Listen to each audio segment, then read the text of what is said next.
Can somebody tell me what infer means? Gerard? Can you say that a little louder? Can you stand up and say that?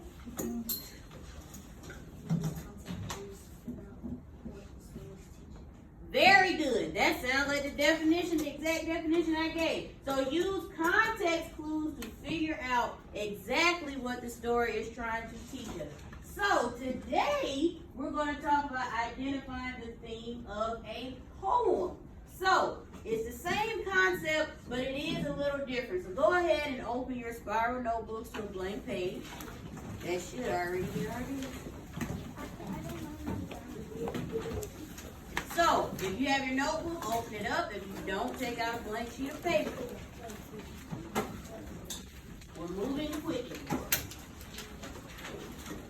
So, our new information involves identifying the theme of a poem. So, on your computers as well, the presentation that I have up here on the board is also in front of you. So, we are on Nearpod currently. So, that same presentation is up on your computer. Now, with identifying a poem, it's the same concept, just like I said. But if you notice up here, identifying the theme of a poem helps us understand the deeper meaning of a poem. And I've underlined those two words, deeper meaning. So we're familiar with moral, lesson, all of those key terms, but deeper meaning is important when it comes to a poem. So listen or follow along as I read this that's in front of you. On one level, a poem may share a poet's thoughts and findings or feelings about a simple experience. On another level, the poet's words suggest a deeper meaning or the theme of the poem. A poet usually won't state the theme, so that's nothing new. So just like I said in a story, the theme will not be outright stated. We have to use our inferencing to figure out what they want us to learn. Instead, you must connect the poem's details to a message about life and how to live it.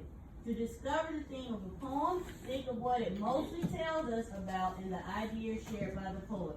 Then dig deeper. Ask yourself, how do details in the poem connect to a larger life lesson? So Tuesday, when we had our T-chart, we had those 4 questions with the details in them for the story. And we had to think about what are all these details working together to teach us. So the same thing. So we're going to identify the important details in the story and figure out what they're trying to teach us. So we're going to read this poem right here that's called Rose. Is the poem in front of you? Okay, so on your computer, you have the poem in front of you. So what I want you to do is I'm going to read the poem to you, and after I read it, I want you to circle or underline any places that it says a road may take us. Everybody understand that? So as we read, we're trying to figure out or identify where a road could possibly take us, because that's going to help us when we talk about starting our steps and determining the theme. All right? Everybody following? Is everybody following? Yes. All right. So here we go. A road might lead to anywhere, to harbor towns and quays, or to a witch's pointed house, hidden by bristly trees.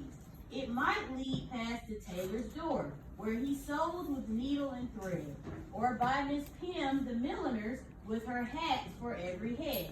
It might be a road to a great dark cave, with treasure and gold piled high, or a road with a mountain tied to its end, blue humped against the sky. Oh, a road might lead you anywhere, to Mexico or Maine, but then it might just fool you and lead you back home again. So, now on your device, you have the poem in front of you. I want you to underline or circle all of the places that it tells us that a road can take us. So underline on your computers, underline or circle all of the roads that it says, all the places that it says a road may take us. So take about a minute and a half to do that. Go back through the whole poem and underline or circle all the places that a road may take you. And talk with your neighbors to see if you're finding the same information. All right, once you have it, make sure you hit submit so that I can see your work up here on the board.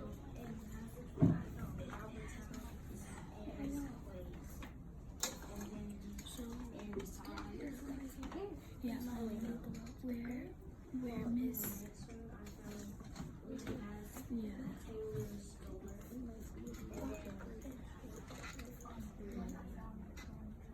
You got 30 more seconds. Yeah, the witches pointed out. Yes, I found that. And then I found the Miss Pim food elders, and then the dark cave, and mountain tide. About 20 more seconds. A mountain tide to the spin. I only see a couple of people submitted. So make sure you submit so that I can see Mexico. what you have circled or underlined. Now, I see right here, some people have the whole stanza or paragraph circled. So that, I'm looking for specific details. Not the whole, not each stanza, but specific details. All right, 5 seconds. 5, 4, 3, 2, and 1. So just about everybody has submitted. So go ahead and submit what you underlined so far. All right, so let's see. I'm gonna click on Gerard. Let's see. So Gerard has, maybe it's a little small up here. Now Gerard, I see that you have highlighted almost every line in this story.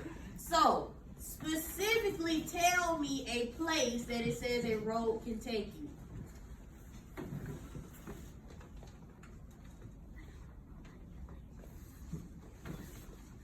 So this is also another point of following instructions. So all I wanted to see was specific places, the name of a place or a location that it says a road can take you.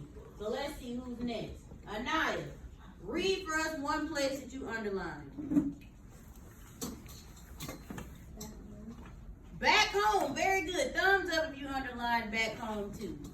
Very good. So eventually with all these places that it mentions, it can also take you back home. Very good. Sasha, give me a place. Say it louder. Okay, what does it say in that whole sentence? It says Mexico and where? Very good. So Mexico or Maine. All right, Orlando, give me another place. Okay, to a witch's house. Very good. Let me call 2 more people. Kayla.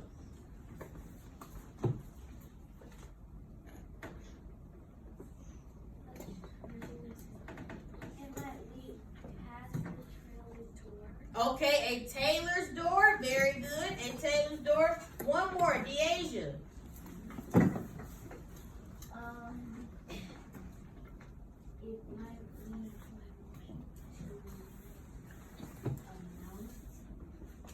Okay, to a mountain. Very good. So, the importance of us talking about all of that is roads can do what? So now let's kind of look up at our chart. Let's just talk about it. So, now it's telling us those places that it tells us a road can take us. Let's think about this question. What is this poem mostly about? So if we were doing this on our paper, but we're just talking about it right now, what is this poem mostly about? Kyla. How roads can take you anywhere. Okay, so roads can take you anywhere, but let's think about the type of places that they told us.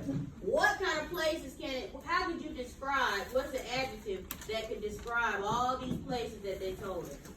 So roads can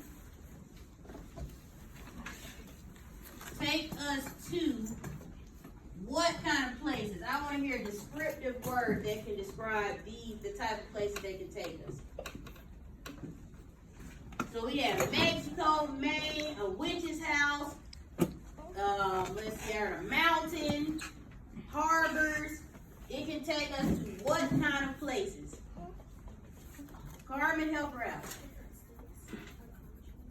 Okay, different states or countries, but think about all the places I just listed. A witch's house, countries, harbors, those places are what?